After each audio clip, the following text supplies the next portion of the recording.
কই তুমি আমার বউ হয়ে পালিয়ে এসে অন্য ছেলেকে বিয়ে করছো? আমি ওকে ছাড়া বাঁচবো না স্বামী। ঠিক আছে, ওকে ডাকো। ও ঝিঙা বেরিয়ে এসো তো। আরে এ তো একটা মেয়ে, তুমি মেয়ে হয়ে একটা মেয়ের সংসার নষ্ট করছো। তুমি পারবে একটা বাচ্চার জন্ম দিতে? আমি বাচ্চা চাই না, আমি খইকে চাই।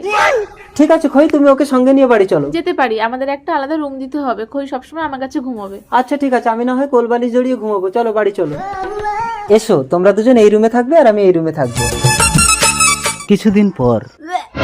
কি হলো ঝিঙা, তুমি বমি করছো কেন? দেখি দেখি, তোমার পেটে তো বাচ্চা। আমি না, তোমার জন্য আমি পুরুষের সঙ্গ ছাড়লাম আর তুমি পরপুরুষের সঙ্গ ধরেছো। বলো কার সাথে কি করেছো? বলবে না তো? আমি ল্যাংড়া বাবার কাছে গিয়ে কালো জাদু করে সব জেনে নেবো।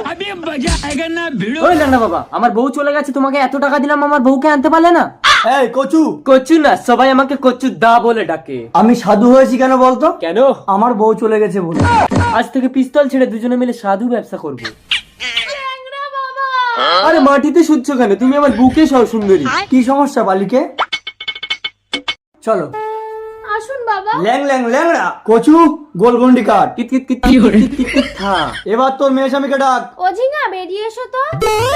দেখি দেখি। আরে এই তো আমার বউ। দেখেছিস ল্যাংড়া বাবার আশীর্বাদ থাকলে মাস ঠিক ফেরত পাবি। কিন্তু প্রেগনেন্ট হলো কি করে? সেটা আমি যাচ্ছি। এই তোর ঘরে কজন পুরুষ থাকে? একজন, শুধু আমার স্বামী, কিন্তু সে তো আলাদা ঘুমোয়। জটিল সমস্যা। ল্যাং ল্যাং ল্যাংড়া কালো জাদুর দ্বারা এই গাজরটাকে মোচড় দিলে আসল আসামি ঠিক জায়গায় ডান পড়ে বেরিয়ে আসবে। সোনা ব্যাংক কলা ব্যাংক খাবি ল্যাংড়া ল্যাং। ল্যাংড়া বাবা মোচড় দিও না, লাগে লাগে লাগে। আমি কি জানি, তোমাকে ঘুম পাড়িয়ে দিয়ে ঝিঙা প্রতি রাতে আমার কাছে চলে আসতো।